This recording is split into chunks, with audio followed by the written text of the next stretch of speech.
guys, so this week's review is on the rolling Tree Acedia. Now some specs about this deck. It's 35 inches long, 9.4 inches wide, has wheelbase options between 22 and 25, and what else is there? Weighs about 4.25 pounds. It's concave. For its concave, it has wheel flares, W in the back, rocker in the back as well, and an hourglass concave throughout. Now, if nothing in this video makes sense, you can also check out an article that I've linked in the description. It should illustrate some points better for you.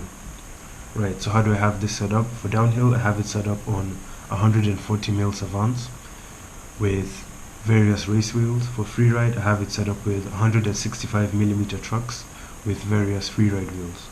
So how does the concave feel? So the Acedia has hourglass concave, where you have wheel flares and then a little bit of a dip.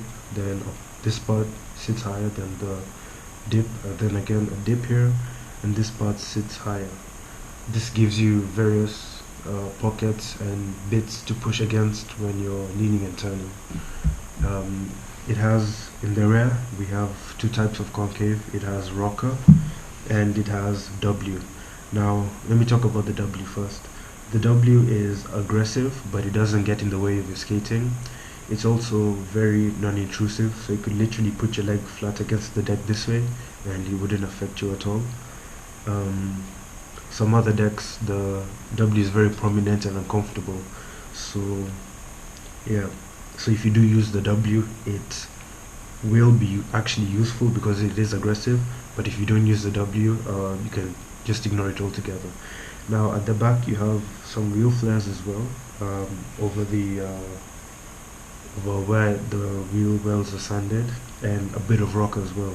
What this does, it creates a pocket for you to put your leg when tucking, which is really nice and provides a great reference point and something nice to push against when doing toe sides. Now at the front, you have the wheel flares and a bit of a dip.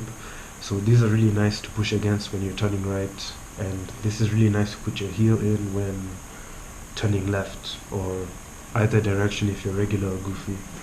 So yeah, but you'd have to set it up somehow so that, you know, the way you interact with it matches the way you want to interact with your trucks as well. Right, so I've talked about the W in the back. Right, this deck looks good. It's carbon is sexy. Don't need to say much more. I really like that there are a ton of mounting options. You can really get dialed with the wheelbase you want, and get dialed with how you want to interact with your truck, how you want to interact with the concave, all that good stuff.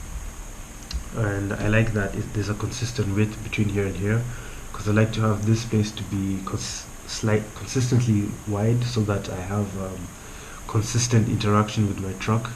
If it's 140mm, I want to have the same kind of inputs within this area. That's just, you know, how I like it. The deck is affordable at only $169. If you're a beginner looking for a great deck that lasts you a long time, it's a good one. Maybe not the best for sliding, but you know, you make do.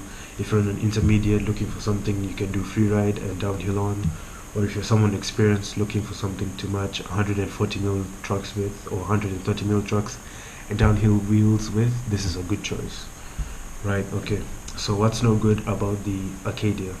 Number one, I don't really like the shape of the nose. It looks kind of ugly, and I don't like the sanded wheel wells as well. But the 2019 updated version has CNC cut wheel wells, and they took these two mounting options off and made the nose a bit narrower and slightly more attractive. What did I like about the concave? Well, the concave is great. It didn't let me sit on my heels and push down on the deck when doing hillside slides. On my old deck, I could sit really high up and just push down and have great form and power into the slides, and this wouldn't. Took a while for me to adjust to it, and the adjustment I made was that I would sit lower, I would bring my ass down lower, and instead of pushing down, I would push against the deck. And yeah, so that's just something to keep in mind if it does affect you.